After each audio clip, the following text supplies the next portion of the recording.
And with that, let's go ahead and begin today's Caribbean Export Development Agency e-commerce webinar series. It is my pleasure to turn today's call over to our moderator for today, and that is Natasha Edwin Walcott, Senior Advisor, Competitiveness and Export Promotion with Caribbean Export. Natasha, welcome. I'll turn the floor over to you.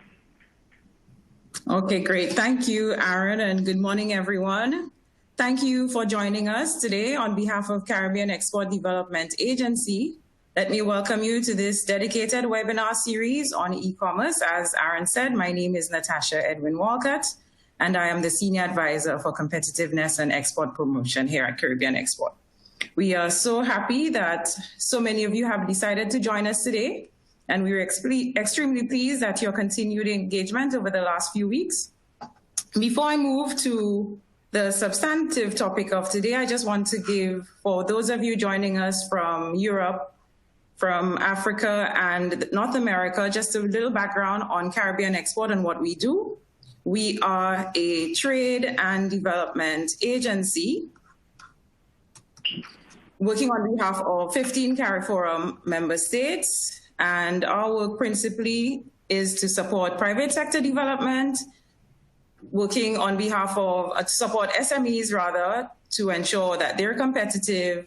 And we do that through targeted interventions in export promotion, export development, and investment promotion. We are principally funded by the European Union, and together with our counterpart funds, we support work in agro-processing, creative industries, specialized tourism, manufacturing, renewable energy, and ICT. So having given you a little background on what we do, we can now move to the topic of today, and that is e-commerce, how to transform your business with e-commerce. So we are here, most of us, perhaps all of us, still operating and working from home and adjusting to what many now call the new normal. The pandemic has had lasting implications for the way we do business. So while the world population looks to governments for protocols on easing restrictions and the return to some semblance of normalcy, it would appear that consumer buying habits are forever changed as companies find creative solutions to deliver groceries, food, apparel, and entertainment during quarantine. For us in Caribbean Export, e-commerce is no stranger to the many SMEs that are already operating in the space. However, particularly the integration of e-commerce in SME business models for the most part remains a challenge, and there are some reasons for those challenges. In fact, in 2018, Caribbean Export undertook a feasibility study to understand what e-commerce might look like for the design and craft industry and how we could assist artisans in exporting their products.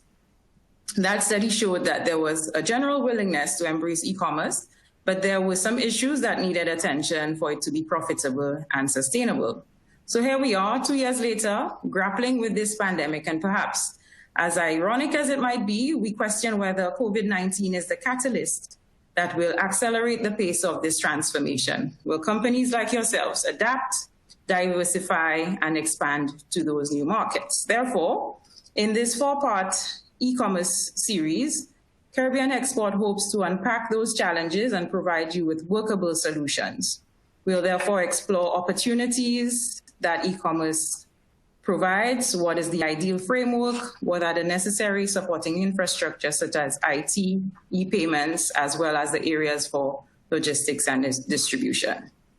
Today, we start with global best practice, and we are very happy, very excited that Mr. Alaa Hassan, he has agreed to join us, and he is an executive in the field.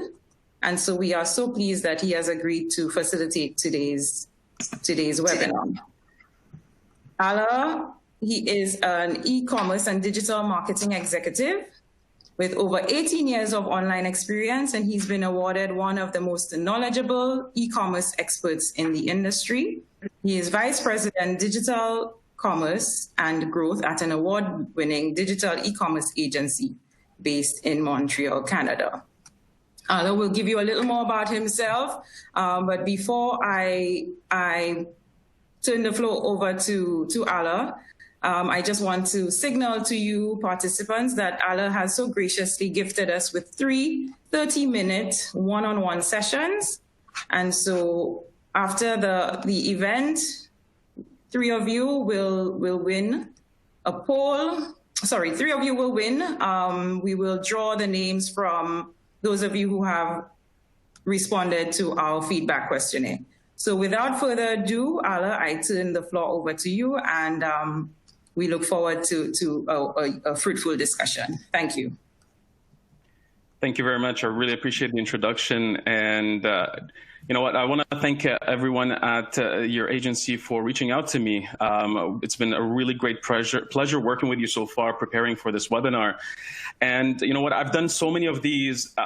The most I've spoken to was like 2,000 people face to face. Now, this is a digital world, and I think this is the biggest audience I've had so far. So very excited, and I appreciate the trust that the agency had in me, and also appreciate everyone's attending, you know, allowing about an hour and a half of your time to listen to what I have to say today. And I'm going to make sure that you guys get the most value out of this session. So before we get started, a couple of things. There is a poll that we would like you to answer. And this is kind of going to give us an idea of where everyone is right now within their e-commerce or digital journey. So the question is, where are you with e-com? Where are you now with e-commerce? You have the option of saying, I'm thinking about it, website recently set up, operational, and want to increase sales, booming. That could be a possibility as well. Or you're being challenged and thinking of downscaling or stopping e-commerce altogether. But we'll give it a couple of seconds for people to take their time to answer these questions, because right after I'm going to show you the results, it gives us an idea of where everyone is here at this moment within this journey. Now, I like to add something as well. So one of the biggest complaints people have about my sessions when I speak is the fact that their hands hurt at the end because they're taking a lot of notes. So one thing for sure is have something handy where you take down notes, because that's the best way to remember some of the things is when we jot them down. But at the same time, today, I'm going to give you a lot of knowledge, inspiration to get you to embrace the digital world right now. But I'm also going to empower you with the right resources in terms of how to take action. At the end of the day, I'm not here to motivate you. I'm not a motivational speaker. I want you to take action so that you take your business to the next level. So don't feel overwhelmed. I will supply you with all of the resources required to move forward. So we're seeing the questions coming in right now. Perfect. So here are some of the results. So 62% are thinking about it. 14.8% website is recently set up. That's a good sign. Congrats. 23% are operational and want to increase sales, and no one is booming. So I guess I have to make sure that we get you to this position, and also no one is being challenged. Nonetheless, we'll talk about, I have content for each of those stages. So that's why I'm very happy to see the results that we see right here. All right, so obviously right now, just like Natasha was saying, there's a lot happening in the world. The virus is spreading worldwide. This is a screenshot I took a couple of days ago. It's over 6.5, I believe now, 6.5 cases everywhere else. I'm based out of Montreal, Canada. We are the epicenter of this virus in here, but nonetheless, beautiful sun today. And you know what? We're confined at home with all of these challenges going on in the world. The quarantine itself is having an impact not only at the local level, but globally. So kids are staying home, classes have been canceled, cities are empty in certain areas. Even though right now things are easing off, people are opening up slowly, we're still seeing the impact. My concern here, especially when it comes to businesses, is this fear and worry impacting people everywhere. Obviously, making certain purchase behaviors somewhat look weird. This toilet paper issue became a massive thing right now, especially here in North America. People are running out of the hand sanitizers. Obviously, we're in the month of June now. Things have been improving over the last couple of weeks, if not months. But we're seeing a true impact across all levels because of this fear and anxiety that this virus is causing. One thing that has truly impacted is the fact that people are working from home now. There are so many distractions, whether it's the kids at home, your pets coming into your screens while you're doing this conference call. There's so many new things that have changed in the environment that people work in. Not to mention also, not to forget, is the fact that people are losing some of their jobs. Unemployment is high in certain countries. And you know what? We don't know what's going to happen in the next couple of months when all of these businesses have been affected. And how long is it going to take for everything to go back to normal? The retail sector has been hit hard. So anyone selling specifically products that are physical at store level or at the small business level is being impacted. In our case here in North America, we have the issue of obviously malls being closed. That is having a true impact on everyone. Now, obviously, even Amazon, which is one of the biggest online retailers right now, has been also impacted. A lot of products were sold out. Here's the thing. Those who had an online store, those who had an online presence benefited from this. And I'm speaking from the North American perspective. A lot of these products that were sold on Amazon were no longer in stock. And if they were, shipping was phenomenally delayed at the end of the day. They weren't shipping things on time. What does that do to everyone else? Well, the consumers started going back to Google. They started going back to other retailers that may have these products. So those who were ready, they have benefited from this. Nonetheless, we still had challenges. With all of this negativity, there are some positive things. The pet adoption rate is very high. People are home, and a lot of pets have been adopted. There are many categories that are booming in e-commerce. Let's talk about disposable. And this is data between March and this year versus last year. Disposable gloves, bread making machines are skyrocketing here in North America. So there are certain categories that have done really, really well in the last couple of months. And we have others that have been impacted. So e-commerce is great, it's booming, but not all categories. Luggage, for example, if you sell services online in the travel industry, you could have the best looking website, the best features, the best customer service. Guess what? No one is buying tickets, online tickets right now for travel. So not all categories are doing well. And that's something that you have to also consider part of your strategy. With all of this that I just mentioned, we're seeing a big impact, a positive impact on the usage of digital media across so many different categories, from online shopping, streaming content online, people using social media all day long, spending hours and hours there. People are communicating online from Zoom conference call, FaceTime, WhatsApp, you name it. We're not seeing our parents, we're not seeing our loved ones, we're not seeing our colleagues at work, we're not seeing the community, our churches, any of those organizations or people who are no longer in touch with us. We rely on the digital aspect of things. Also, we're seeing online education being truly powered by the digital world.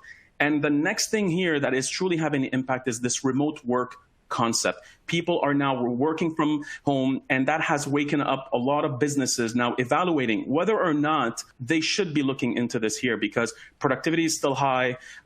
Employees are still producing and meeting expectations. Why do we need an office? So a lot of these things are going on because of a small little virus that had impacted the whole world. So you can no longer afford not having a business visible online. It's no longer should we be online. And what we will cover today specifically is the following: how to transform your business with e-commerce. 3 topics. First topic is how to succeed online in 2020. I'm going to share 6 things that I believe are needed for this. How to launch an online store in 8 simple steps. These are the steps I've used for many, many years, and these are the ones I teach every day. And how to promote your business with digital marketing. Great, now you have your website. What's next? How can we drive traffic to it and generate revenue, whether it's selling services or selling physical products? Once again, if you're struggling with getting your business online, you're in the right place today, because that's exactly what we're going to cover. My name is Alaa Hassan, and I've been helping e-commerce businesses since 2001, help them build 8-figure online businesses where we're talking about $10+ million. So I take them from 5, 6, 7 to 8 figures. We're talking 10+ million. So I've seen a lot of challenges within each of those different stages that a business goes through. So sometimes I feel like a dinosaur in the industry because I've been doing it for such a long time. It's been almost now 19 years. People remember me as the most passionate e-com guy they've ever met. And reason being is during the day, I have my corporate executive job at a e-commerce agency here in Montreal called lecite.ca. We've been building e-commerce websites and solutions for anyone looking to expand online. That's what I do during the day. Now at night, so I work during the day with the big companies and helping them grow.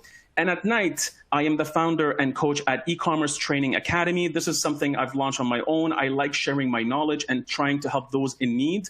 It's a great way for me to expand my expertise.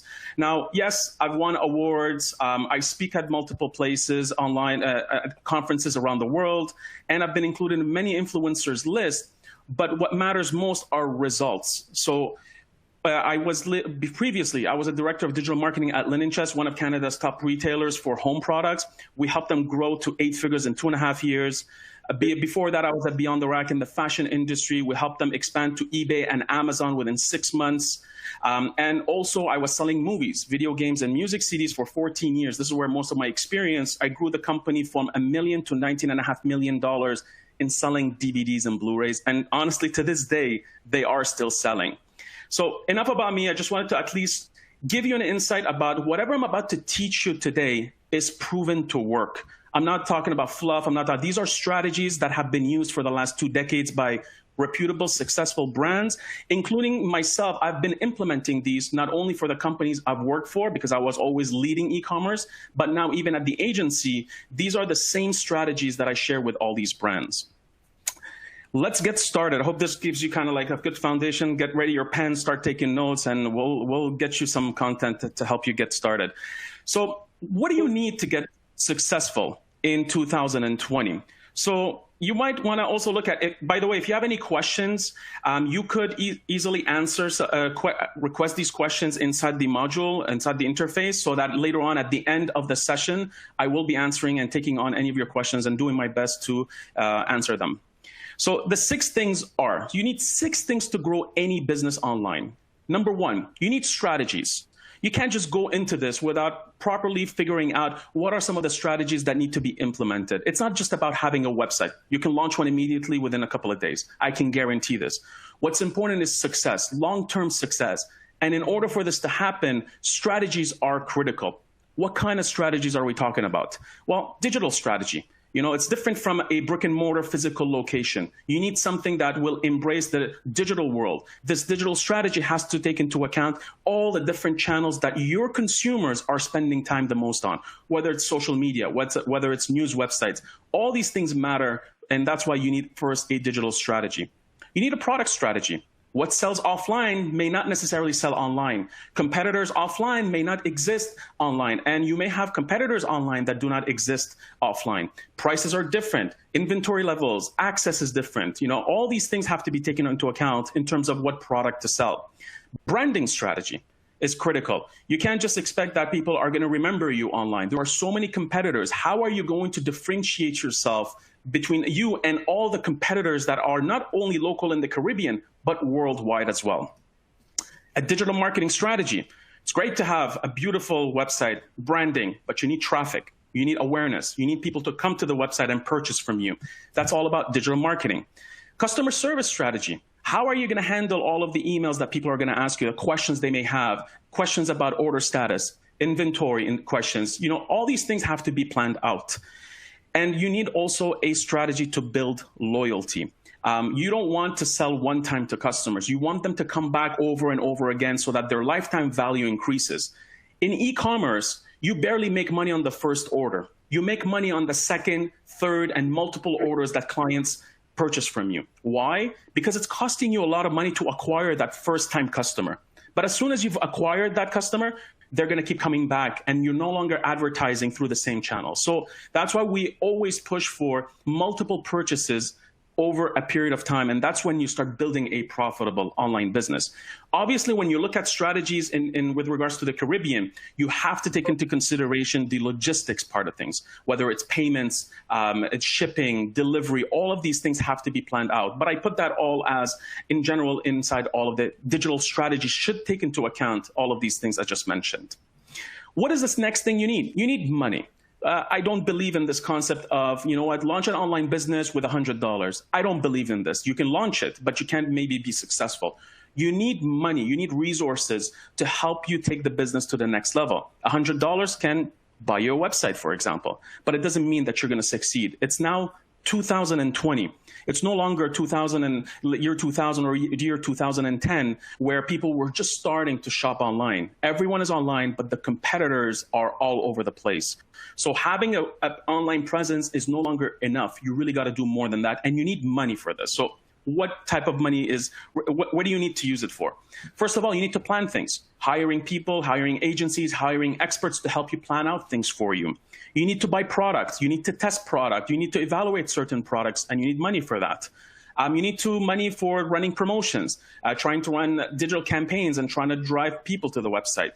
You need a website, obviously. You need to have it designed. You need to have it configured. You need to have it managed. All of this requires money.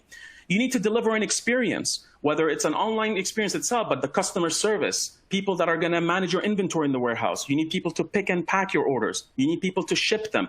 And all of these things require money, because in the end, that's part of the whole experience. When you're at the store level, physical store, people come into the store, they purchase, they leave. But when it's online, you'll have to drive traffic to the website. They come in, they start browsing, they start looking around. Then you have to convert them. They purchase from you. That's not over yet. You got to make sure someone takes the order, make sure there's no fraud. Everything is okay with the shipping information. Someone has to pick the order, package it. Then a carrier comes in to pick it up, to ship it. You see the whole process. So it's not just deliver a product, sell online. That's it. That's all. You have to deliver a full experience as a whole. You need to also spend money on growth. Today, you're selling $100,000 a year. I guarantee you next year you want to sell 200. It's never going to stop. And I've seen this across the board, across many different industries. Number 3, you need product. At the end of the day, you can sell. In this case right now, e-commerce is usually associated with a physical product, but sometimes it could be a service. Nonetheless, you need a product, a widget. So what do I mean by product? Well, you need to do some product research. Don't think that I have this cup right now here, I'm going to put it online, people are going to buy it. It's no longer the case. You need to do a lot of product research. You need to do some product testing. You don't want to start selling products that are low quality, that in the end is going to cost you a lot of money in terms of returns, because expectations are set ahead of time. People want to purchase items online. They can't touch it. They can't feel it. So you need to have a returns policy that makes sense. If you sell a crappy product, then guess what? You're going to have a high return rate. Product innovation. Don't get too comfortable. You got to constantly find new products that people will look into, because as soon as you have success with one product, guess what? The competitors are going to watch you. It's very easy to watch people now. And then immediately they start modeling your product. So you always got to be innovating and never stop. It's been 20 years I'm in this industry. Not 1 year have I stopped innovating, because consumer behaviors are changing. Their needs are changing. Technology is evolving. Product differentiation. You don't want to have to sell just another product similar to everyone else. You need to improve these products out there and differentiate yourself, and also expand your product selection. Sometimes you may want to look at other categories of products that can help, including adding new products continuously. Because customers, again, you want to bring them back to your website after they make the first purchase. Number 4, you need people. Let's face it, you can't do this alone. People to help you execute, people to help you with expertise, knowledge that they bring onto your team, people that are hungry for learning new things, people who love what you sell. I mean, that's the best approach, and I've always hired people like that. My biggest team was 56 employees at inetvideo.com, and my smallest one was about 12 employees. I always hire people that love what we sell. It just makes the job a lot easier. You need people who find solutions, not reasons as to why something is not going to work, especially in the Caribbean right now, where everyone is starting to embrace the digital world. E-commerce will slowly start being implemented, especially when there's government support. You want people that are going to you're going to surround yourself with people that are going to find solutions to all the challenges you're going to be facing, because there are many challenges. You don't want a team that's always going to find reasons as to, oh, we can't do this because we don't have a powerful website. Oh, we can't do this because we don't know how to do Facebook marketing, and so on and so forth. Solutions are available. This is not a new industry. It's been over 2 decades. So there are no reasons why things cannot be done. Number 5, before last, you need technology. So technology that will help meet expectations of who? Your customers, your employees, your partners. It's not just a customer using the website. Everyone is involved. Who are they? Figure that out as well. You need technology to help deliver a shopping experience, an online shopping cart, fraud detection, payment solutions, shipping software, all that stuff has thought up. You need technology to help you process payments. It's critical. You need the technology to help you manage logistics, order management. How do you connect these shipments to the tracking numbers with all the carriers that are being supported in the Caribbean? All of these things have to be invested in. Customer service is critical. You need technology to help you manage data. How you increase the value of your business online is based on how you manage your data. The bigger the list of your customers, the more data you can gather about them. Because the more you learn about your customers, the more you will find opportunities that you could be able to sell or find products that can bring value to their lives. So have technology not just assist you to execute and deliver on expectations for customers, but use it to your advantage on how to manage all of this data so that it can help you grow the business online. And the last thing, you need time. So every time somebody asks me, Alaa, how long does it take for me to build a successful e-commerce business? Look, it's very hard to say. It all depends on the 6 things I mentioned. Who are the people behind this project? What are your strategies? How much money do you have allocated to this? So many variables. One thing for sure, though, growth takes time. It took me 3 years to bring a company to 8 figures from 7 figures. It took me 14 years to take a company from $1 million to $19.5 million a year in sales. So it takes a while. If you don't have the right strategies, then it's going to take a longer time. Appreciate the journey. Again, sometimes we're rushing things. Yes, right now, COVID-19 has impacted everything. Everything is being rushed. We've got to move fast. We're seeing this at our agency. A lot of companies are reaching out to us now. Can you guys help us out? Can you guys help us out? Guys, you can't rush this. This is not just launching a website. It's a treehouse. We're trying to develop a business that is going to sustain itself for the long term. So appreciate the growth journey. Don't lose sight of your people. Your people, those who are going to stick by your side in the beginning, don't lose sight of them because you're going to go through so many challenges. And many times I've seen brands ignore their employees as they start growing. Don't lose sight of your customers. Those customers that are going to support you in the beginning, those customers that are going to be brand ambassadors, raving fans, do not ignore them. These are the customers that you need to hold them close and really appreciate them throughout your growth journey online because it's a lot easier to connect with people now. And the last thing is really, I think the last thing, but set goals and objectives. And that's all part of the planning. I'm a big fan of this. Just like everything you do offline, whether it's planning a marriage or planning the purchase of a home or planning your dinner and what to eat tonight, all of this requires planning. So setting goals and objectives are the best ways for you to implement and see results. And the last thing, measure everything. If there's one thing I always recommend is always look at your data. At the store level, it's very hard. At the physical retail level, it's hard. But online, this is the biggest advantage that we have. When you take your business online, you have access to so much technology, so much data. But the best part is you have the ability to measure every single thing. How many people saw your ad on Instagram? How many people saw your ad on Facebook? How many people clicked on this product? Who clicked add to cart? Who purchased? How much are they spending? And so on. You could go crazy with this stuff. What's important is to measure things, because if you can't measure something, you will not be able to improve it. And that's something that you have to take into consideration. We move on now to the second poll. Now, the next 2 sections of this presentation today goes more into detail. I'm going to give you the step-by-steps that you need to follow. So I would like to understand a little bit more of your challenges for those of you that are currently running an online business. What's your major challenge? Options: knowledge about e-commerce, website design and setup. I'm having a hard time setting it up. So when I talk about knowledge about e-commerce, I'm referring, let's say you don't know where to start, you don't have the right skill sets. Is it e-payment and banking challenges? Are you having logistics, including shipping and warehousing challenges? Are you having marketing and promotion challenges? You don't have the budget or you don't know where to go about it. Where should you advertise your business? Are you having strategy development challenges? You don't know really how to go into the market online and how to differentiate yourself, for example. Are you having challenges finding customers for your business? And finally, funding. Are you having challenges funding to support your e-commerce business? We're going to wait for some of the answers to come in. And again, this is really going to help us evaluate all these things going forward. So far, I'm happy with the results because of the fact that I made content that is tailored for your current challenges. And I'm hoping that is the case here. So get ready for taking a lot of notes now because I'm going to be sharing the 8 steps you need to follow. But again, don't get overwhelmed. I'm all about simplifying the world of e-commerce. It requires work, it requires time, it requires dedication, persistence. But I am going to share with you all the resources to make everything easy. And a lot of these resources are free. So that's the best part. All right, so let's see some of the answers. Wow, it's all over the place. So 20% about knowledge about e-commerce, 13% having website design setup issues, 21% e-payment and banking. And this is what I thought. And when I spoke to the team, I told them, I said, when challenges come in the Caribbean, it's all about, I believe from what I've heard and what I've read, is about payment and logistics. Logistics is about 8%. Marketing and promotions, 8%. Strategy development, that's interesting, 15%. Finding customers is 6%, and funding to support e-commerce. You know what?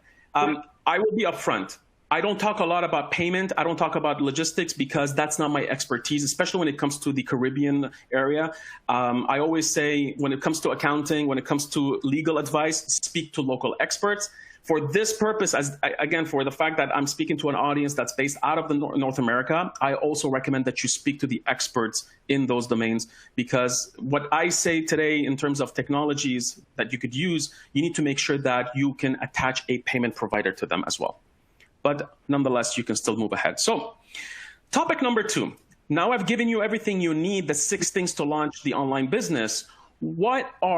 How do you go about launching an online store? And I'm going to share with you 8 simple steps. Now, back in the day, if you wanted to launch an online store, you needed a background in technology. Not everyone could have built it. I built my first online store in 2001, and we spent over $100,000 just for building the website with a couple of pages. So you needed to have programming skills to enable you to do this. And you also needed to have the money so that you can have a programmer, either you hire them to do it for you or hire a company to do it for you. So it wasn't very easy to get started. Now, a lot has been changed. Simply put, it's not easy to get started back in the day, but nowadays, so many new technologies now make it easy and affordable for anyone to go online. That's why there is no excuse why you don't have a website in 2020. So success in e-commerce is more than just using the right software, shopping cart software. So a lot of times people obsess over the idea of, oh, I don't know what software to use. I don't know what shopping cart. Should I go with Shopify? Should I do BigCommerce? Should I do Magento? There's so many technologies out there. That's not the challenge. It's really more than that. The essential key to success is to use a step-by-step formula that I've developed over the years to help you grow the business online and establish the business online. And this step is as follows. Oh, I don't have the mess. There was a message right on top, but nonetheless, step number 1, create a plan. Step number 2, create a brand. Step number 3, choose the right shopping cart technology. Step number 4, create your products, meaning add them to the website. Step number 5, design your store. Step number 6, create your content. Step number 7, configure your store. And step number 8, launch your store. So I just got a comment saying that maybe I'm going too fast. I will slow it down just to make sure. I just wanted to respect the time that we have. So 8 steps that you need to follow in order for you to launch your online store. Let's get started. So step number 1, again, I refer back to it as the planning. You can't launch an online store without having a plan. So every project needs a plan. You'll be able to focus, so that you actually launch the website. So many times we see businesses commit to the whole idea of launching their online business, but unfortunately, they never end up launching their business. Why? They didn't have a preset defined plan that will allow you to do so. By having this plan, and this is exactly one thing, part of the plan is the 8-step that you need to follow. By planning things out, you increase the chances of you succeeding in this space. Avoid wasting time and money. That's critical when you start having a plan, because sometimes you may get too rushed into the whole process. You start hiring people, you start buying product, you start spending money on the wrong technologies, and eventually you realize that you didn't plan things out and you started wasting time and money through the whole process. What gets scheduled gets done, and that's the biggest part of planning. And that's one thing I teach in my academy is everything that we do starts with a plan so that you start scheduling things for yourself. There's no point in just doing things all over the place if you're not going to schedule it. If it does get scheduled, it will get completed. Someone is going to hold you accountable to it. That's step number 1. Step number 2, create a brand. And again, at the end of these 8 steps, I'm going to give you the resource that's going to help you do all of this stuff. So I developed a program during COVID-19 to help people deal with this. So create a brand. A lot of times, people may have already the brand. Nonetheless, you need to establish the brand online, because in the end, you're going to design your website to cater towards your brand differentiation aspect. So we're not just talking about a logo. We're not just talking about the colors and the font that you're going to use.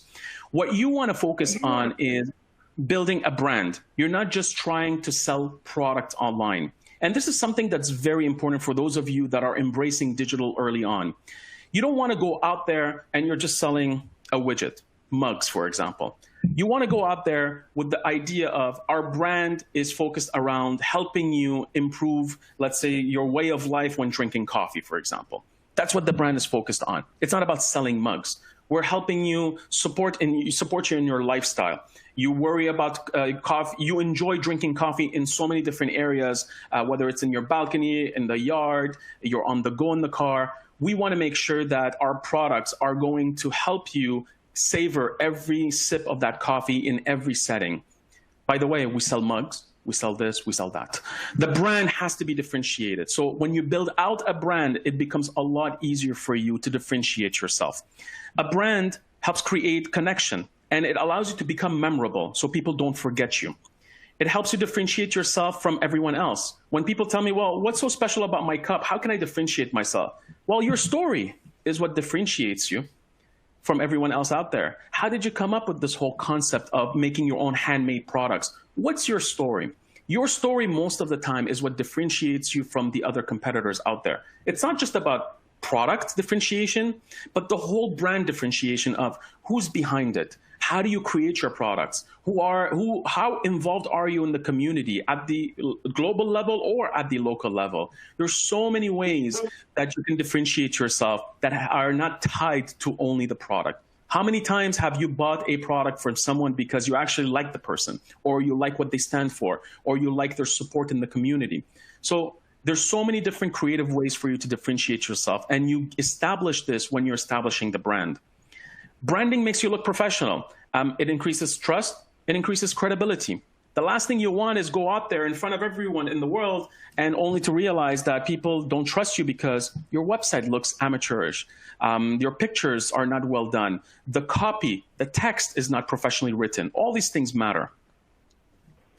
Step number 3, as soon as the brand is established, you need a technology. You need a shopping cart to help you process orders, payments, manage inventory, manage products, manage shipments, and all those things. So again, this technology is important.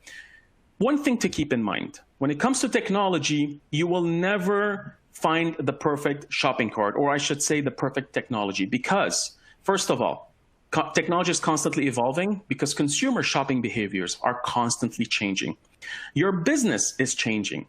So one day, a shopping cart software could be beneficial for you, but 2 years down the line, you may have outgrown it. So never feel or think that you will find something that is 100% perfect, because nothing exists like that. There's always something missing.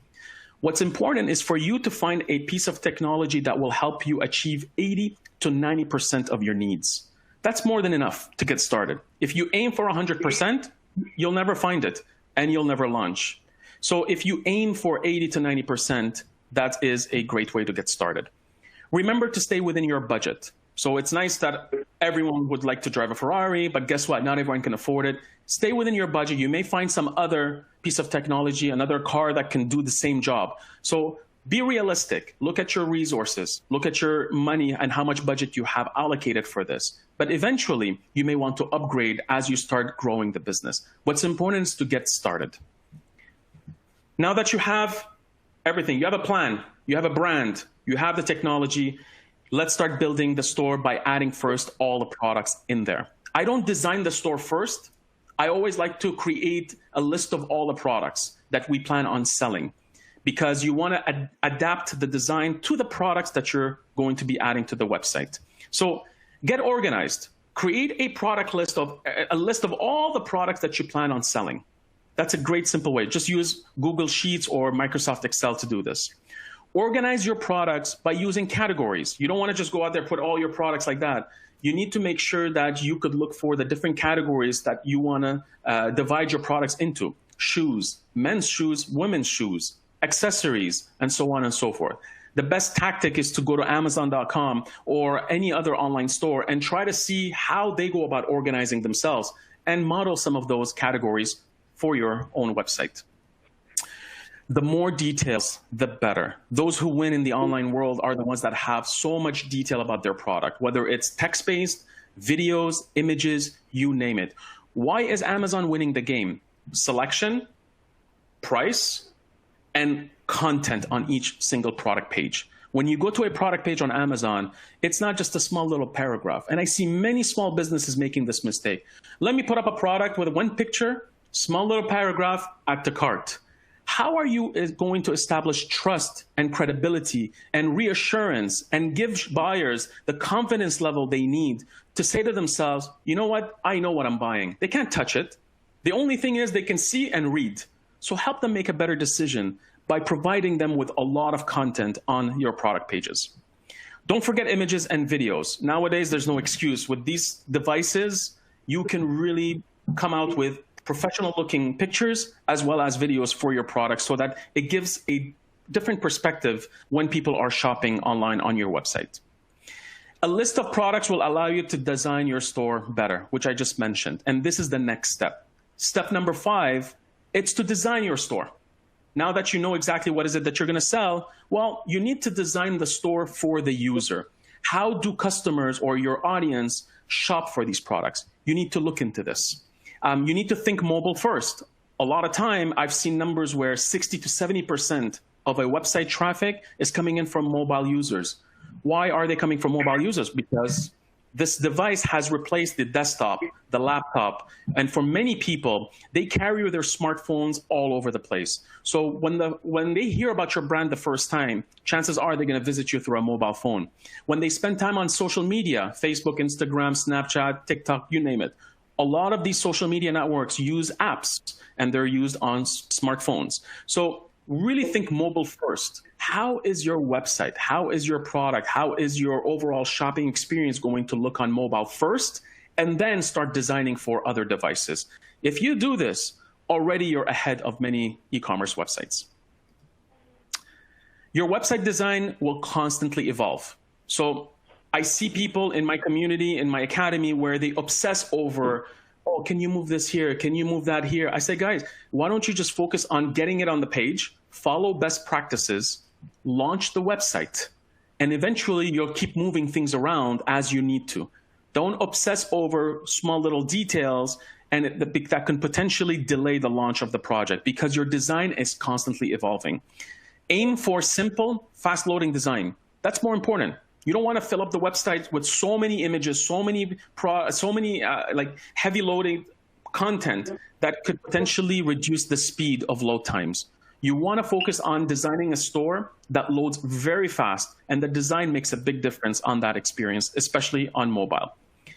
And the best part is with the shopping carts that are out there, the technologies, you can easily choose a nice template. Some of them are free. Some of them are like $100 to $200 US.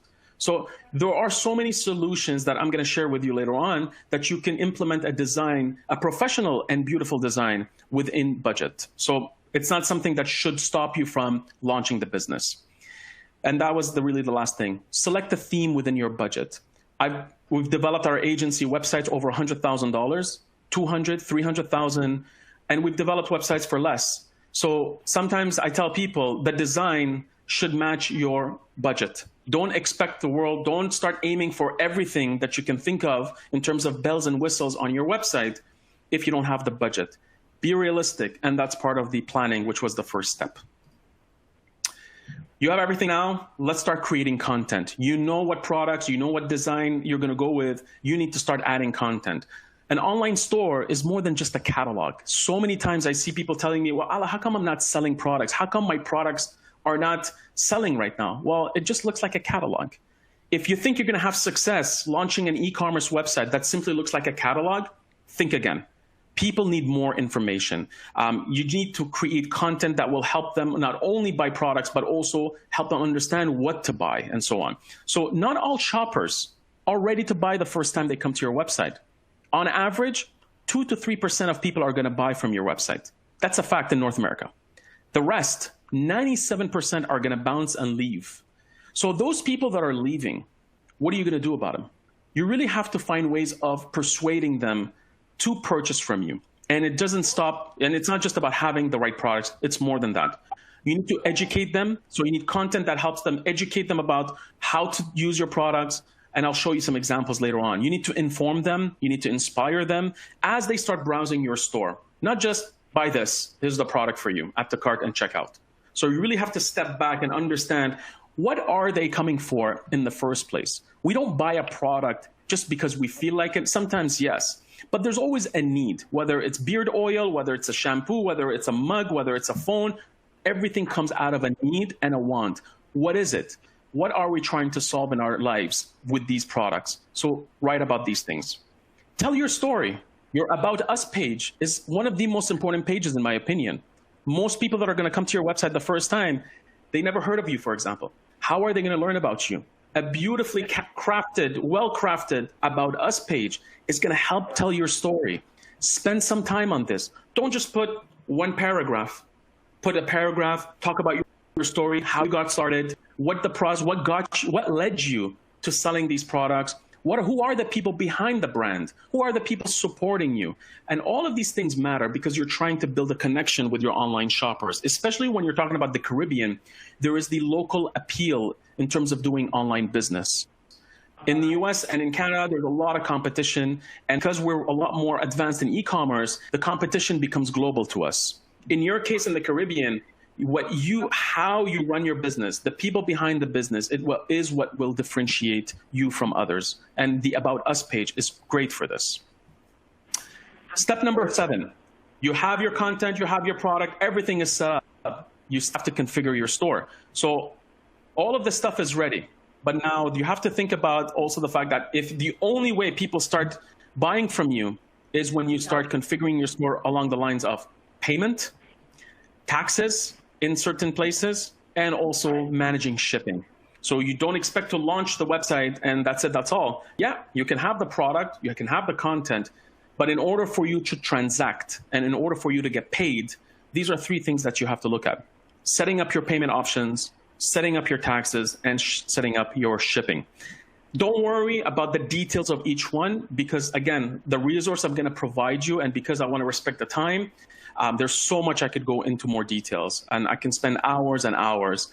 I have some resources to help you deal with each of those, specifically for North America, not for the Caribbean yet. But again, you get the whole idea of what should you be thinking about when it comes to payment, shipping, and taxes, and that's what's more important.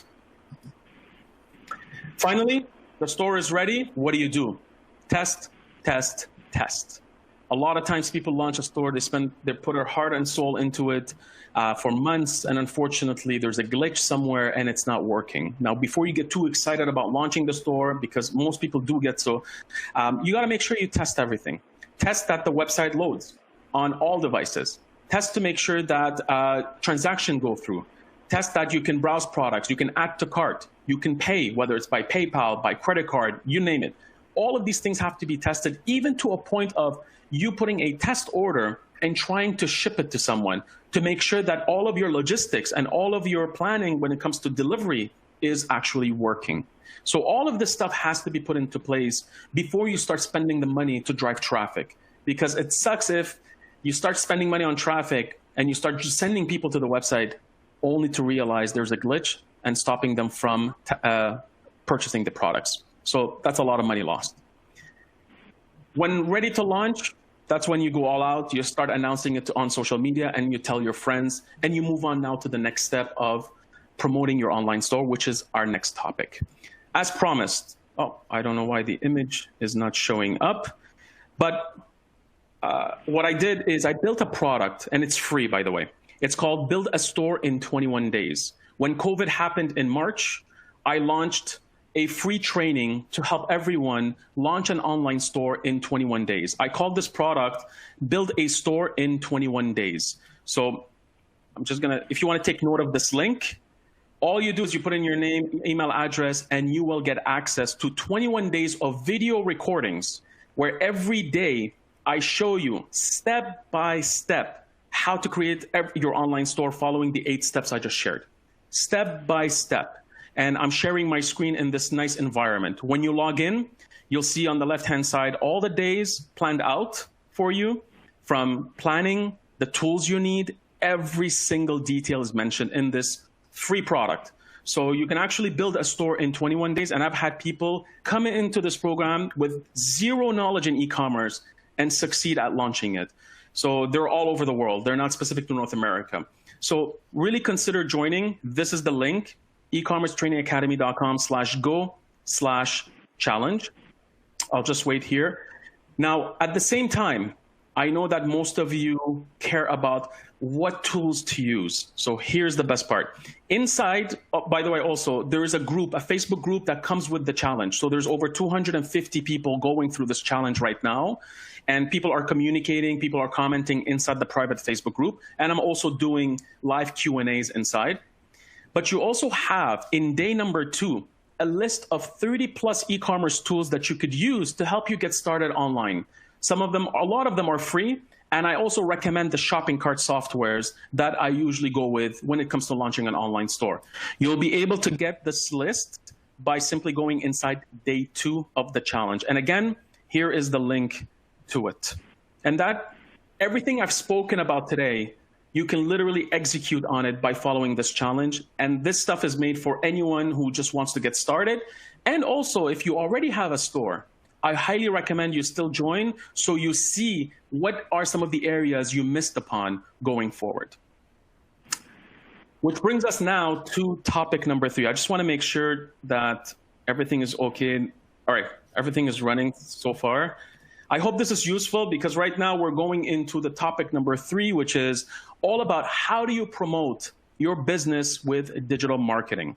And here I'm going to use some examples and a scenario of what someone would go through when it comes to buying a certain product. So you'll have some visuals and ideas on how to go about it.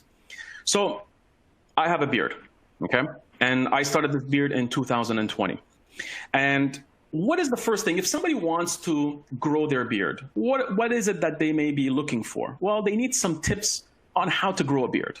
So if you go to Google, which most people do, they go to Google to start their search. Yes, people go on social media. People go all over the place to find some tips on how to grow a beard. But most people will go to Google or YouTube to look for this content. So I look for content called How to Maintain a Beard. I see this brand right here called Beard Brand. One famous brand, by the way, which I highly recommend you follow because they do everything so well when it comes to e-commerce, when it comes to content creation, marketing, building a community of people that are into beards. So right here, as soon as I search, I saw that Beard Brand has a lot of content created targeting people who are looking for solutions on how to grow a beard. They're not selling beard products yet because obviously they can't help me grow it. But the idea is they thought about me in my journey. Where am I at?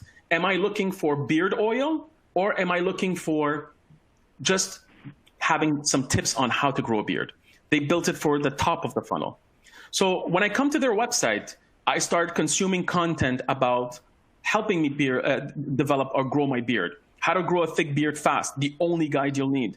The top 21 best beard styles and best for you that are best for you. So again, you're seeing the content that is focused mainly around inspiration, education, and it's not about selling. And that's where a lot of e-commerce companies miss out on. They just think about, let me put products.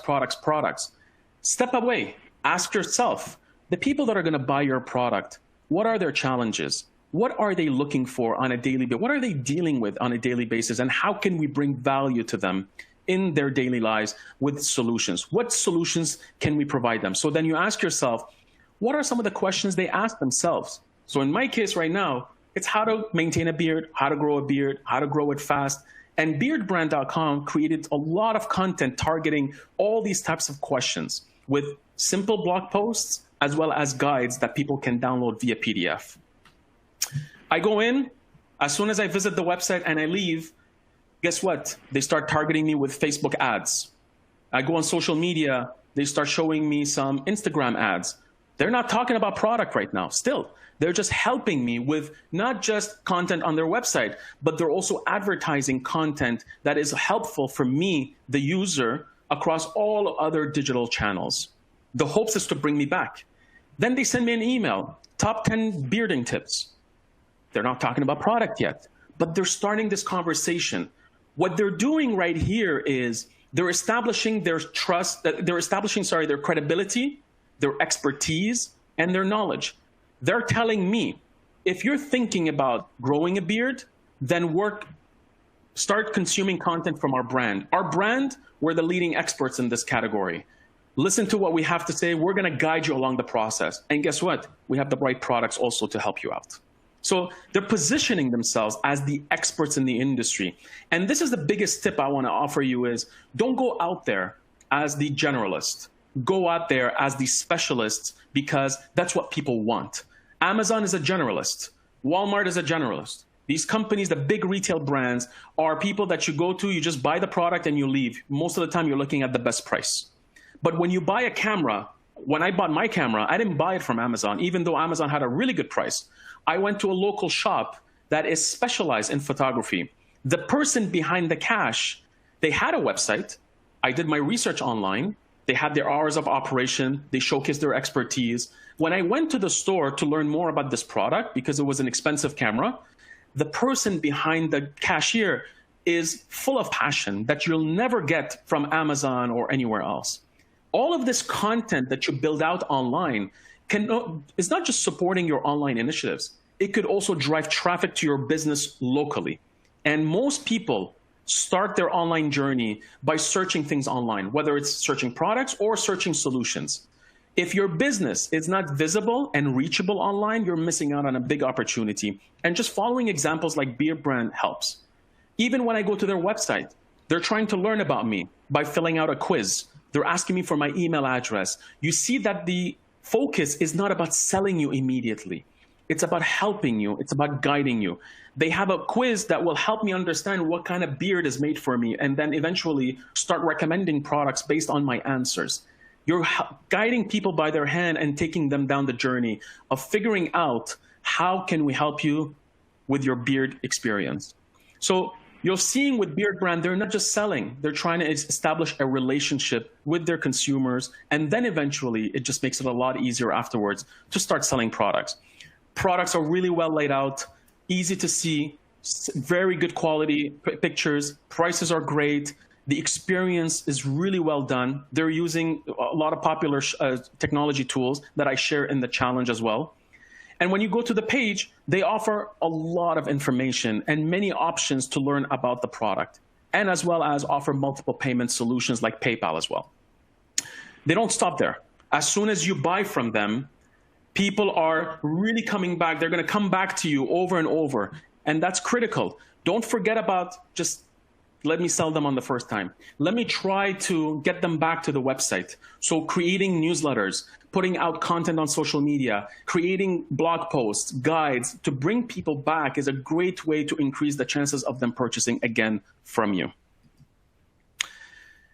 At the same time, they keep posting stuff on social media. They're not just putting it on their website, they keep sharing content with their community. Beard Brand has a big community, and you can see that they don't stop at selling. They continuously nurture relationships and delight their customers. Even during COVID, they started sharing tips on how to wash your hands with some of the soaps that they were selling. So again, this is how you grow the business. It's not just about advertising. It's more than that, which brings me to the point of marketing works. We know that, but people get overwhelmed with how much there is to do when it comes to marketing, especially when it comes to spending money. So today, what I want to do is I want to simplify it for you. And now there are two things that every e-commerce business wants, and I should say maybe every business wants. Number one, more revenue. Now, more revenue could be tied to more customers, more sales, more traffic, but more revenue is what you want. And then you want more profits. Only when you generate profits, you're actually building a good long-term business, because when you have profits, that's when you start being able to pay for your employees, your marketing, and pay yourself for the work that you're putting in. So it's not enough just to aim for the top line. Always look at the bottom line. So based on that, there are only 3 ways you can increase sales with marketing. And e-commerce is all about those 3 things. So don't get overwhelmed with just Instagram. Again, don't look at the channels this way. Look at it the way I'm going to show you right now. It's going to simplify it. Way number 1 is organic marketing, and I'll go through the details. Number 2, paid marketing. And number 3, we call this earned marketing. These are the 3 ways you will be able to increase sales, not just in e-commerce, honestly. I could say all businesses, especially online businesses, because a lot of the digital channels are required. You need to have an online presence in order for you to take advantage of the digital channels. Let's go through each one. Number 1, organic marketing. What is organic marketing?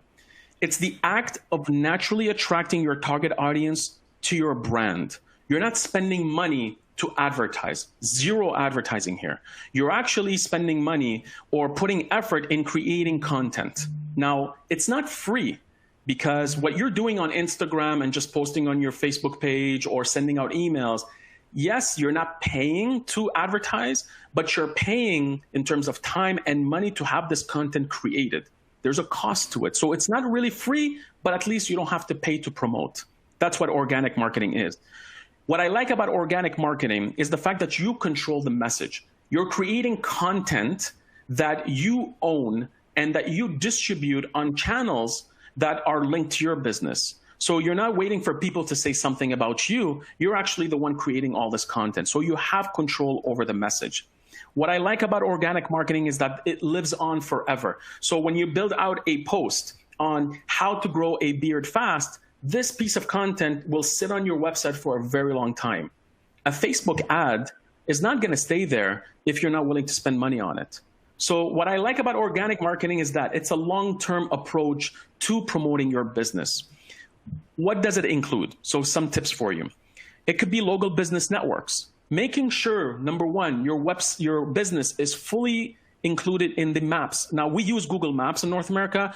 I'm not sure in the Caribbean how it works, but whatever apps that everyone uses to locate a business on the map and their phone, you have to make sure your business is fully visible on those apps.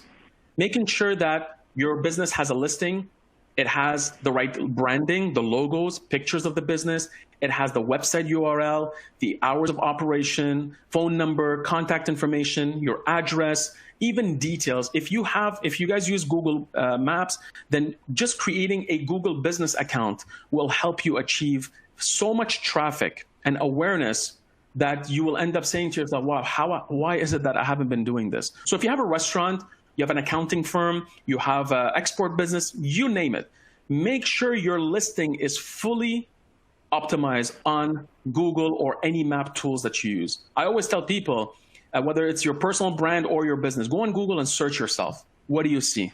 Whatever you see, improve it. Try to update it, all that information, so that it increases the chances of you being found and discovered online. The same goes for directories. There might be a directory in specific countries and specific areas. Make sure that you're included in all of these directories that people will use to find businesses that offer these services. Don't just leave it to everyone's control. Control it yourself. When it comes to organic marketing, it's all about content creation. Customers go through 3 stages. Number 1, they go through an awareness stage. They don't know you exist. They're looking for solutions to problems. I'm looking for ways on how I could grow my beard. I don't know you exist. Beard brand doesn't exist right now. I'm in the awareness stage. When I know that beard brand exists, I move over to the consideration stage. In this stage, I'm asking myself, what should I be buying? What products are going to help me maintain my brand? Then I'm going to be looking at paste, oils, and all that stuff. In the consideration stage, you need to create content that helps people understand what they should buy. The benefits of oil versus balm, or this brush versus that brush. Create content that helps people understand what to look for in terms of solutions. When I decided what to buy, and I know that I need beard oil in a small tincture bottle so I can lather it all over the beard in the morning, then I move to the purchase, the conversion stage. In the conversion stage, I'm looking for the best place to buy my beard oil. But guess what? Beard Brand did an amazing job at helping me educate me about the whole process.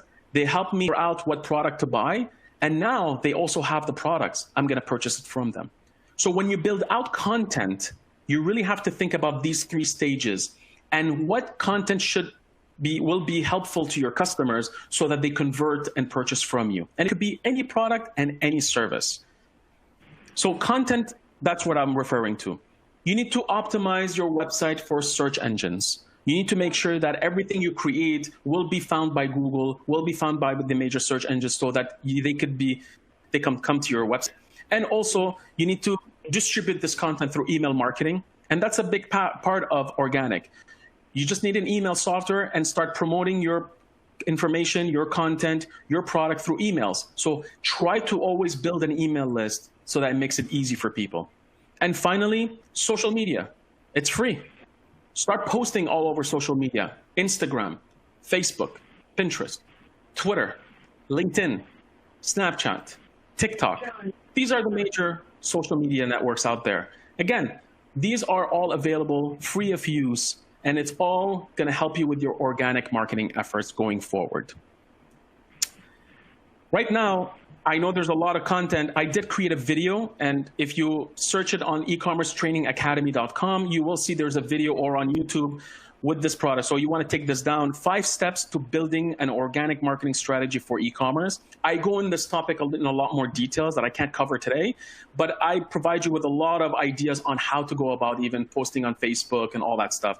So there's a full video available for you to watch. And when they share the slides with you, these images are all clickable. So I've put in all the links on each of those images to make it easy for you. Next step. So we covered organic. We did the free stuff. Well, there's also the paid marketing. And that's the second thing that you need to focus on, because you can't just rely on free channels. You got to mix it up a little bit. And paid marketing is every time you pay for to promote your content, product, or brand across the web.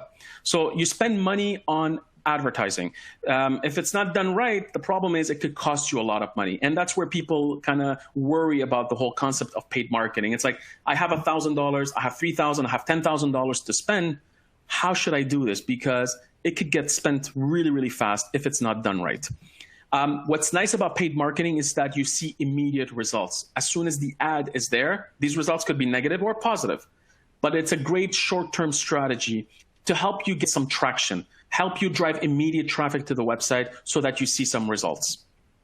It's great for driving traffic and sales. Organic takes a little bit longer. You need to develop the audience. You need to wait for your social media following to increase. You need to make sure that your website is going to be ranked by Google and that it shows up. So there's so many things that take time, but start today with organic marketing. There's always an example of when is the best time to plant a tree? I always tell people it's 20 years ago or today. Just plant the tree. With time, you're going to start seeing grow. And that's what happens with organic marketing. But paid marketing can deliver results immediately, because as soon as the ad is out there, you start seeing the traffic and sales come in. So what do I mean by paid marketing? What should you be doing? Paid search ads, making sure that you have ads on Google so that when people are searching for something, you show up. Social media ads, putting ads on Facebook, on Instagram, on Twitter, LinkedIn, depending on where your audience is. You have to focus on where the attention of your audience is and start putting ads in front of them on these platforms. Don't start doing everything. Focus on one channel at a time and start expanding. Display media, banners. So you see when you go to news websites or you go to websites all over the web, you start seeing banner ads all over the place. That's display media. Influencers. So sometimes, do you need Kim Kardashian? Do you need all these big influencers to promote you? Not really.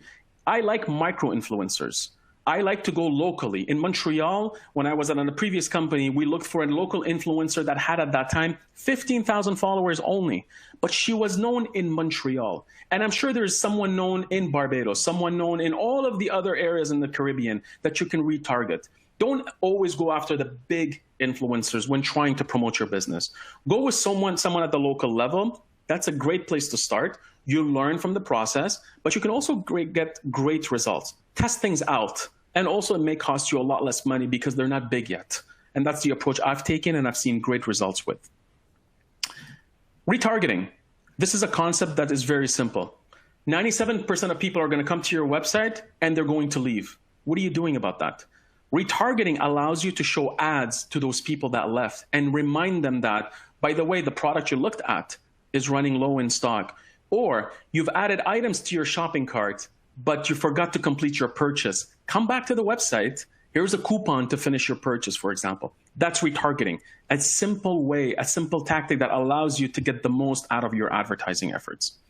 You can do a lot of advertising nowadays on audio formats, so podcasts, streaming radio, Spotify, iTunes. There's so many different channels that are available that you can advertise on.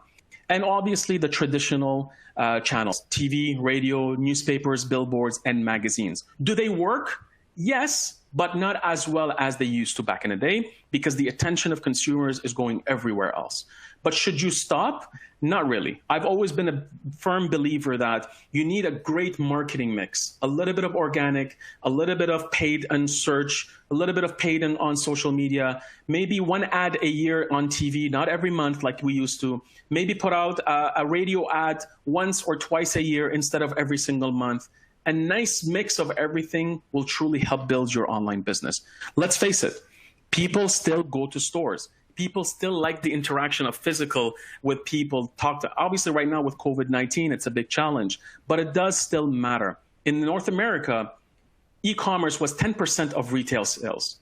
90% was conducted in store. Obviously, right now, a lot of things have changed, but the physical aspect of the business still remains. So don't say to yourself, well, nobody is watching TV. People are still watching TV. People are still buying books right now. Not as much as before, but they're still buying. So don't discount any of these channels because you feel that people are not using it. If your customer is using it, then make sure that's part of your marketing strategy, is to be visible whenever they are using it. Again, to help you out, I've created a video called The 7 Most Important Digital Marketing Channels for E-Commerce. And these are the channels. I go into more details about each of those channels with more tactics, more ideas. That again, it's just an hour alone, that this video. So there's so much knowledge that I could share, but I just wanted to give you a high level of everything. Last thing, earned marketing. And this is the last topic we're going to be covering. What is earned marketing? It's user-generated content where your customers become the channel. So this is something very interesting because as soon as you start building your business, you start seeing people purchase your items, they start talking about yourself, about your brand. So it's mainly characterized as word of mouth. This takes time and it's accomplished either through organic or paid, doesn't matter. So people are going to start sharing your products with others. They're going to start talking about the benefits of the results that your products give. You can't control this. That's called earned marketing. People will voice their love or dissatisfaction towards your brand. So one company I remember reached out and they said, we're worried that people are going to complain about our products and they can ruin our reputation online. Great, it's a good thing to be worried about. Well, that's going to happen. But here's the thing. If that's going to happen, then maybe your product needs to be reevaluated. If you're worried about it, then there may be something wrong with your product.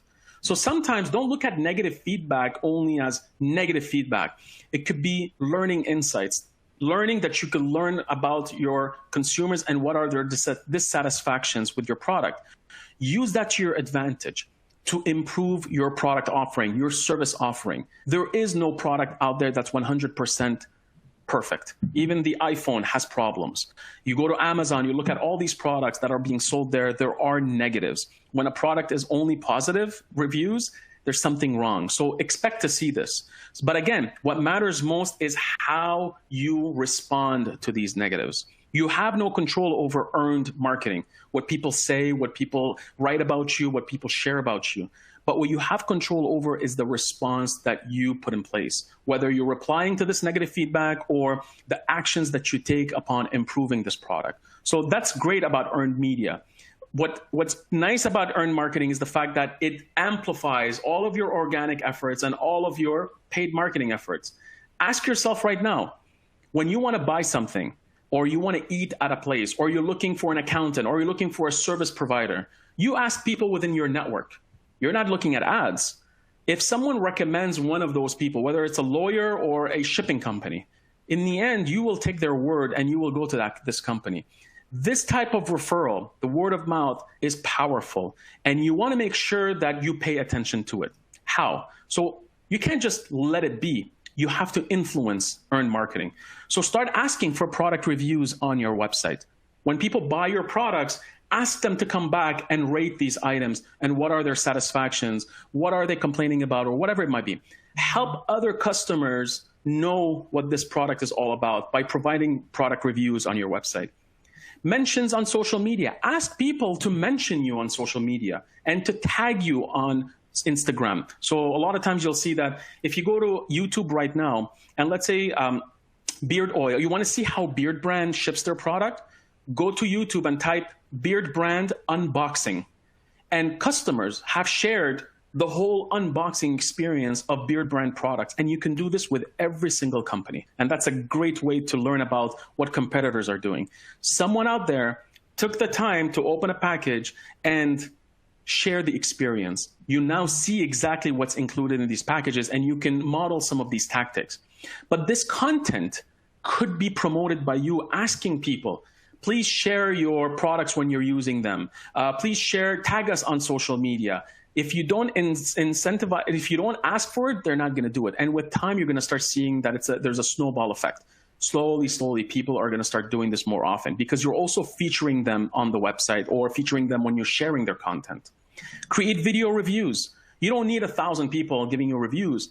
Even if you had 3 reviews for a product, it's more than enough. People don't have the time to go through all this content, but they just need reassurance. They want to shop with confidence when they buy from you. And sometimes putting the customers in front to do the talking on your behalf is a great way to increase trust and credibility.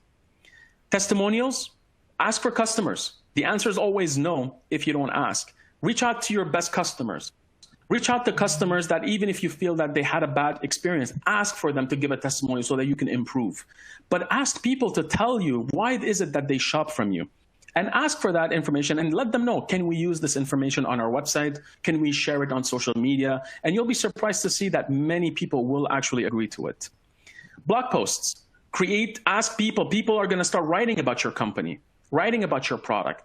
Speak to these people. Ask them, can you share your experience on your own blog towards your audience? That's also a great way to increase your search engine rankings on Google. The more people link back to you, the better it is. So how do you get people to share this content? Well, first of all, ask your audience to share all this content, just like I mentioned. Second, ask them to tag you or to use a branded hashtag. So let's say mybeardbrand. If somebody posts something on social media, tell them to use the hashtag mybeardbrand or tag your username on Instagram, on Facebook, so that you get notified that someone shared your product online so that you can reshare it with your own audience. But you gotta ask them. Showcase user-generated content. All this content that people are sharing with you, showcase it on your own platforms, whether it's your website, whether you share it on your own social media, whether it's on YouTube channel, Instagram, Facebook, on a specific page, on a product page, you name it. The chances of people sharing content with you will increase if they see that you're actually taking the time to share their content with your own audience. You're giving them a spotlight. You're giving them exposure, and people love that. So the more you do this, the more people will feel inclined to doing so with you as well. Let's recap. I hope this was, again, I want to make sure not only I give you the tactics and everything else, I have provided you with all the tools and resources that you can help you take action and execute even after the webinar. So there's obviously there is a headline that's missing, but the 6 things you need to succeed in e-commerce or online in 2020 are strategies, money, product, people, technology, and time. So these are the 6 things you need to succeed in 2020. When it comes to building your online store, you use the 8 steps. Step number 1, create a plan. Step number 2, create a brand. Step number 3, choose a shopping cart. Step number 4, create your products. Step number 5, design your store. Step number 6, create your content. Step number 7, configure your store. And step number 8, launch your store. Remember to join the challenge on eCommerce Training Academy if you want to do this for free. Build a store in 21 days is a free challenge available on my website. And lastly, if you want to grow the business online with digital marketing, you got to focus on organic marketing, paid marketing, and earned marketing. Get people to share your content.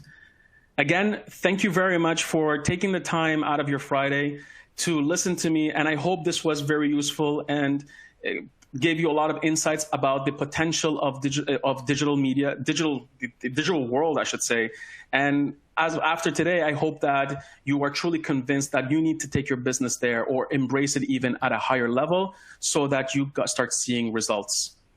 And you can reach out to me if you want through ecommercetrainingacademy.com by simply reaching out there, and all of the information is available to you. Thank you very much. Thank you so much, Alaa. You had such a wealth of information there, so many nuggets of information. I know we have quite a few questions, so I will get right into it. Colleagues, if I could just inform you that we have 3 other sessions over the next 3 Fridays. So questions in relation to logistics and shipping and e-payments, these can be addressed by the experts who we will have on hand at the time. But we will take as much as possible those questions in relation to digital marketing and so on that you have posed. So we will commence with a question from Roshan Watson. I believe he's asking, he or she, sorry, I can't see. What are the practical ways in which government can assist companies in implementing e-commerce strategies?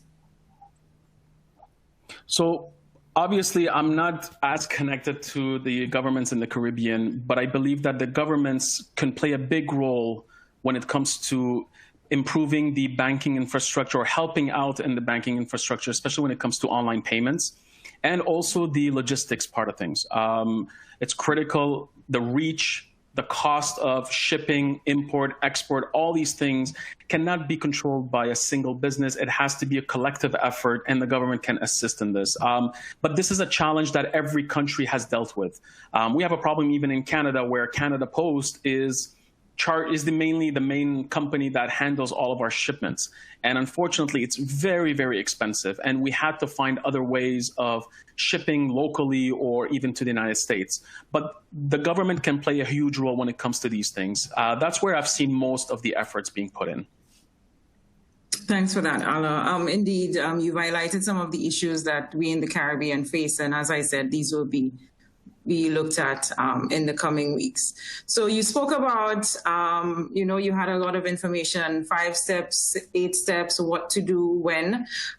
So someone is asking, Roshan as well, how long does it take on average to implement an e-commerce strategy into the system? I know you touched on it during your presentation, but if you can just give an idea on perhaps what are the key things that might be needed, because it would all depend on what a company has already in place and so forth. So perhaps you can just touch on that a little.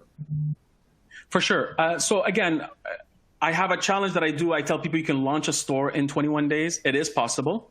So I've seen companies do it in less than 30 days. Others take 60, 90 days. What I believe it's more being realistic. Again, it goes about your resources, both time, people, and money.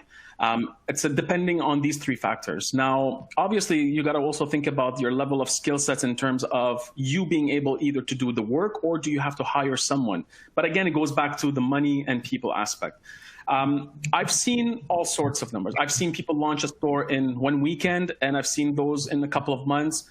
The big companies we've worked with in our agency, we put about 6 months. So it really depends on so many factors.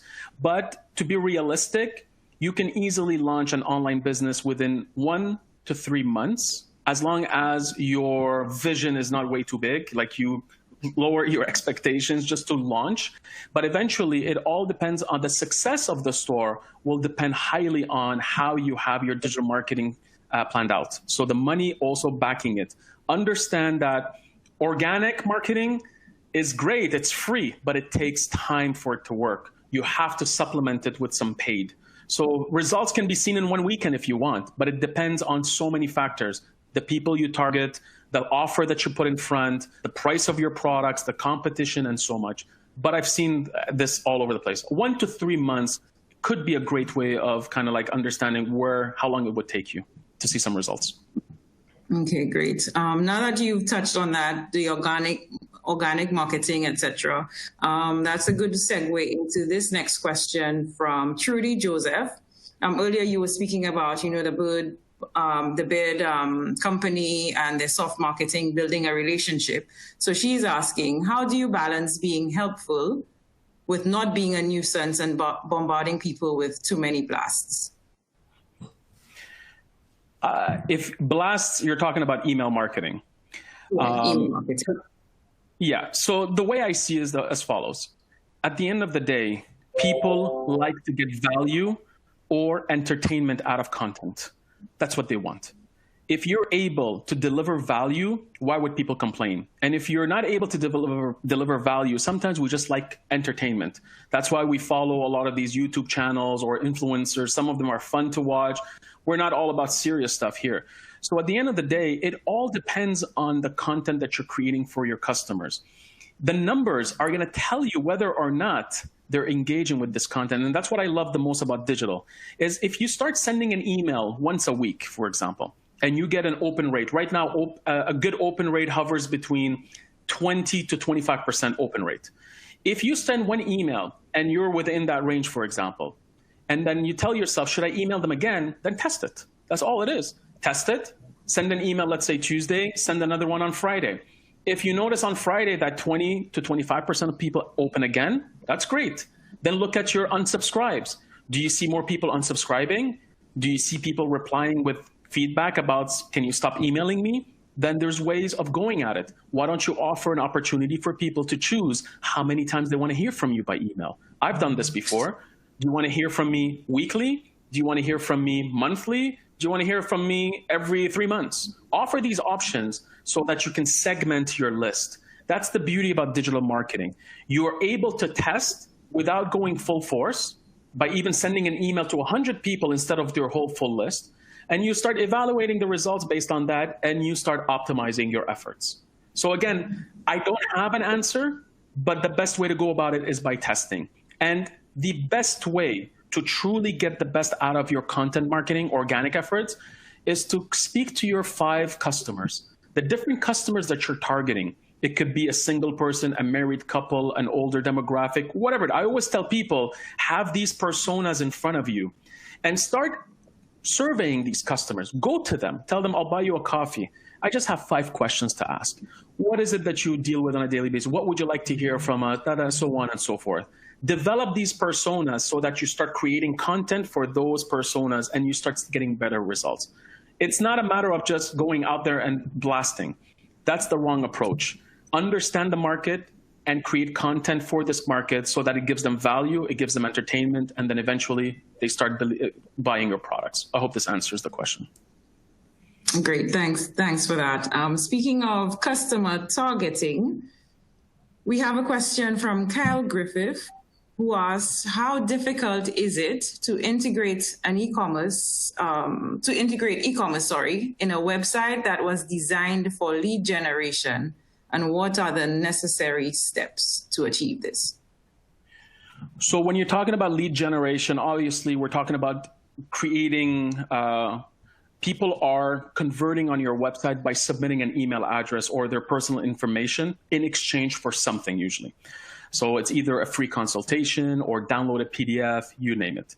The best approach if you want to add e-commerce to it is to survey the customers.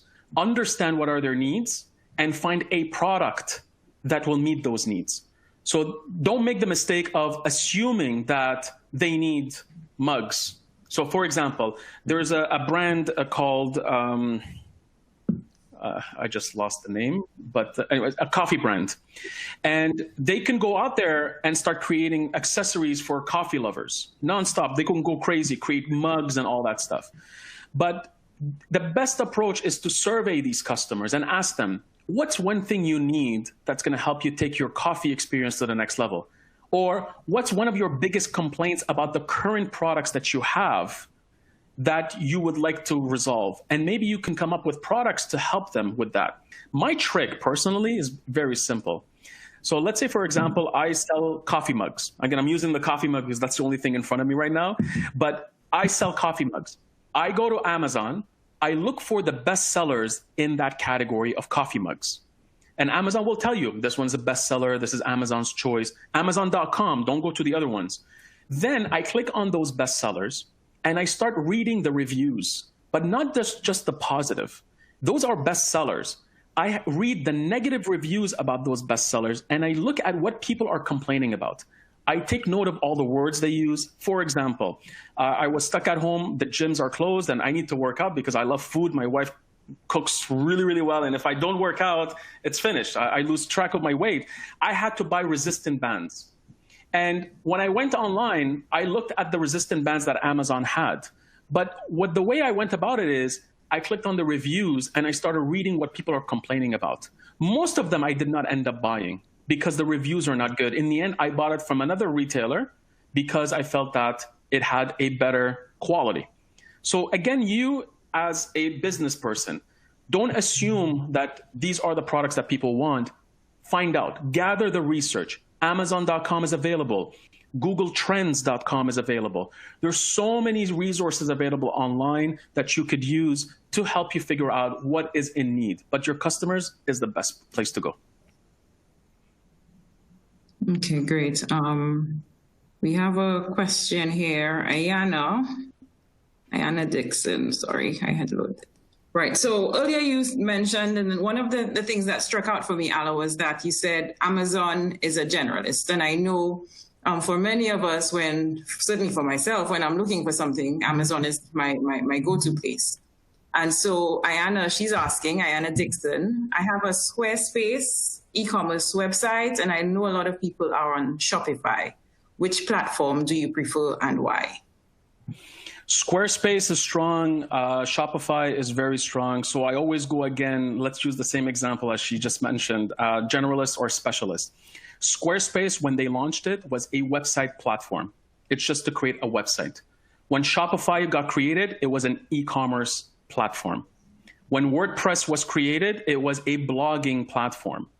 All these platforms have also additional features. Squarespace added e-commerce. Shopify added blogs. WordPress added WooCommerce for shopping cart. They started expanding in different areas. Does that mean that they are experts in their industries? No.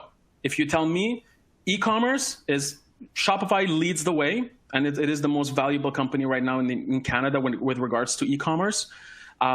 Why? Mainly because, first of all, it's affordable. They are experts in the industry. It's very, very easy to use. And you can get started with $25 almost a month. And this is the tool I recommend in my challenge as well. And what I like about Shopify is they're constantly innovating. They just had their release of so many different features that no other shopping cart has. For example, because of COVID, people wanted to be able to tip people when they deliver products, when they buy food. Shopify is integrating this. Or curbside pickup. The stores are closed. What if people want to buy online and have it picked up at the curb in front of your store? This option is in Shopify. So you need a platform that is going to move with e-commerce. You can't have a platform that is not fully dedicated to e-commerce. Squarespace is by the way, I love Squarespace. It's a great tool. And if you already have a store there, I always tell people, before you start investing more money on shifting platforms and getting overconsumed by all of these technologies, ask yourself, if you're not getting sales right now with Squarespace, I guarantee you're not going to get sales with Shopify too. So there's a bigger problem. So the platform is not going to dictate whether or not you're going to sell more.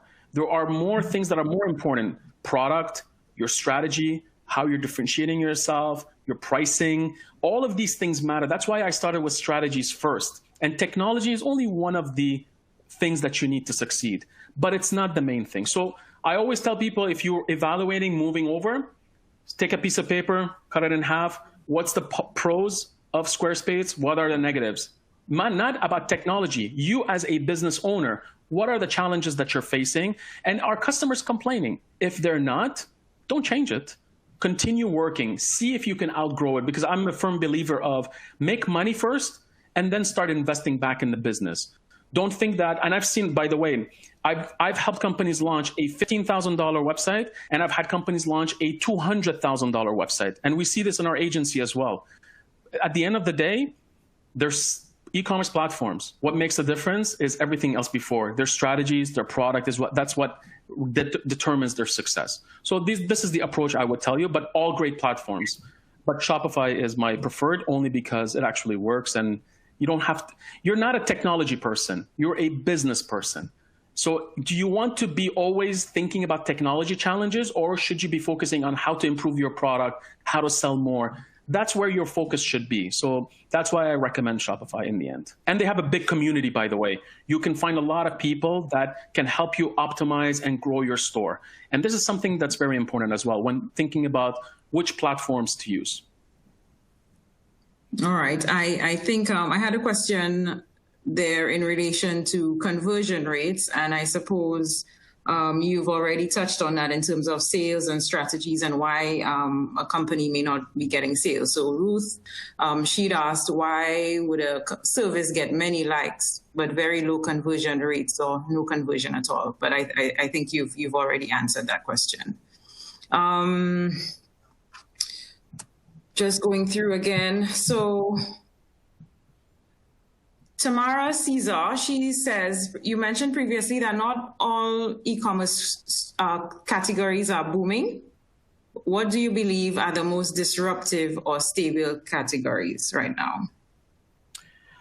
The wellness category is powerful right now. Obviously, when people are home, the essentials are critical.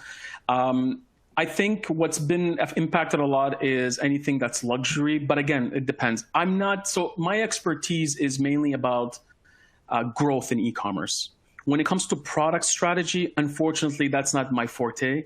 The best approach that I have when it comes to trying to figure out what's selling is I always tell people, go to Amazon. 50 to 55% of online purchases in the United States, and as well, I believe in Canada, are made on Amazon first. There's a lot of data in there as you start browsing the different categories. I touch upon this in one of my courses on how to find a business idea. I tell people, go to Amazon, click on the best sellers in each category and see what are the top 100. You do the same thing on eBay. You go to AliExpress. You go to all the major marketplaces and you see what people are buying right now. And then you start looking at opportunities in those things. I also like to use Google Trends. If you go to Google Trends, just Google it. You'll have a link to it. You're able to see what people are searching for in every country in the specific time frame. So Google Trends is also a great way to gauge what's currently in demand. These are simple ways to go about it. Unfortunately, I did include, and I believe, Natasha, you guys are going to share the presentation. Inside the presentation, if I go back to slide, give me a second, right here, I'm going to put this. For example, this here, Slackline, if you go to this link, there is a list of 100 categories that are the fastest growing, and you also have a list of the categories that are declining. For example, luggage, briefcase. This is from March. So again, it's always changing. So you just got to do some homework there. But these are the tools I would use. This is the approach I would use to figuring out what's selling. Okay.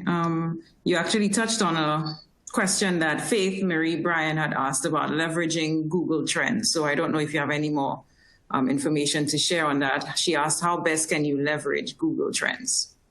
So if there is one thing, for those of you who are thinking about getting started in e-commerce and trying to figure out what to sell, I would tell people spend at least 3 to 6 months figuring this out. The time you spend on research will determine your success. And it's not about just finding product. Again, I always tell people, when you go out to the market, you need to differentiate yourself with a great value proposition, which is who you are, what you sell, and why should people buy your product and not the one from the competition. And don't tell me it's because I have the best price, I have the best customer service, we have fast shipping. This is expected of you. You're expected to have an amazing experience when I buy from you. That's not the reason why I'm going to buy from you. If I buy from you, there has to be more to the product, to the brand that differentiates yourself from others out there. So Google Trends is a great way to see what people are searching for. You use Amazon or eBay or Etsy. Etsy.com is a great platform for anything handmade. There are sections on Etsy that provide you insights about what's selling very well and who is selling them. So sometimes also when I tell people, when you do your research, stop also always looking global. Think local. Because at the end of the day, I bought my camera, which is available at every Best Buy and available at Amazon. The reason why I bought it a couple of blocks away, because the price they said is going to be matched to Amazon. So I knew I was getting the best deal. But the service and the fact that they had parking for my car is one thing I liked, because I wanted to park my car and not worry about it. So there are so many reasons why we shop from certain brands over others. Try to figure this out first. Try to see also the research on who is selling those products, and then and only then think about getting into the market and test it even before you even spend money. So people, you can sell products on Facebook, you can sell products on all of these social networks even before building out your store. So Google Trends is one, Marketplaces is another. I also like to shop around on Google. So I go on Google. Here's a trick. So if let's say you want to sell beard oil, I put beard oil, Shopify.com. A lot of times what you see in the results are Shopify websites that sell beard oil products, and you get to do some homework. Okay, great. Sorry, I was fielding all those questions, Alaa. I mean, you've really engaged the group for over an hour and a half now. So we'll just take a few more questions and we will wrap up. For those of you asking specific questions about the e-payment options, logistics, shipping, etc., I will give you a schedule over the next few weeks where we will take those questions in detail. As mentioned previously, and perhaps some of you would have joined late, Alaa was giving us a global best practice overview. As you can see, he's quite experienced in the digital marketing side of things. And so while his experience may not necessarily be Caribbean-wide, because of, obviously, digital marketing, it's universal. So that is why we wanted Alaa to kick off things with sort of a global best practice. His information is not specific to a local experience, but essentially how to grow your business online, because it's readily available on all our fingertips, whether through a smartphone or by a computer. So in that regard, I'll just segue to a question from Natalie Charles. She is asking, how expensive is it to integrate e-commerce to an app? And if you have an idea of average costs. Unfortunately, it's very hard for me to know how much it's going to cost, because I don't know the app, I don't know the infrastructure, the code, the integrations, the features available. The best approach is to, first of all, find, depending on who developed your app also, looking for technologies. What's important for you is to look for technologies that are going to integrate easily with the app. When you look at Shopify, you have to really evaluate it then. If you want to integrate it with the app, you got to make sure that this is possible. If it's not, then you would have to look at other platforms that allow you for extensive customization. One of them is Magento. I mean, that's what we do at our agency during the day. We are certified Magento, over 200 developers to help in that. So our expertise is about customizing the whole online experience. So you may have to look at Magento or other platforms even to integrate with an app. Unfortunately, it requires a whole spec process. So the way we go about it is we look at the app, we spec out all the features, all the details, and we try to see what other technology platforms could integrate and what are the resources required. To follow up, Natasha, I know there's a lot of questions and I'm seeing them here.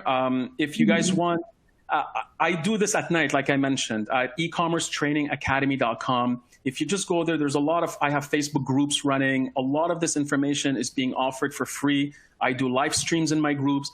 So I am a click away. I'm very reachable on Facebook.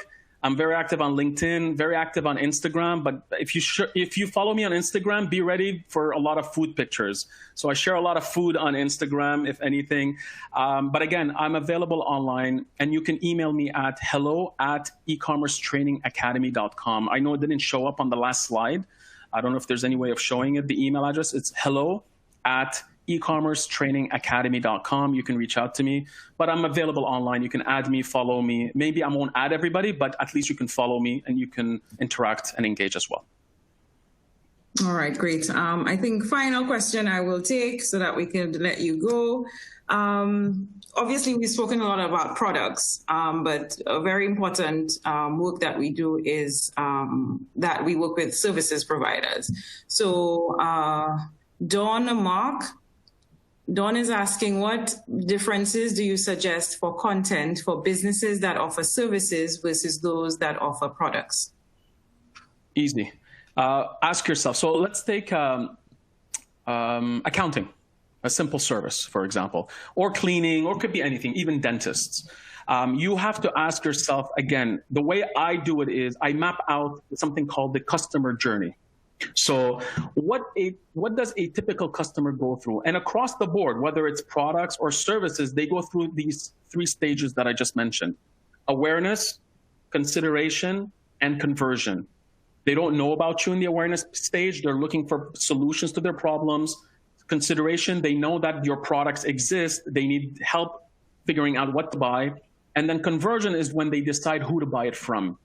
When you look at creating content and trying to attract an audience, you have to really figure out who is the target audience and set out 3 to 5 personas. So let's say, for example, you're selling accounting services. Well, who's your target business market? It could be personal accounting services for people, or it could be business. So decide. Let's say it's businesses. What type of businesses are you trying to aim at? Or are you trying to reach out to restaurant owners? Are you trying to reach mechanic shops, or whatever it is? You decide on the audience. Then you start creating these personas.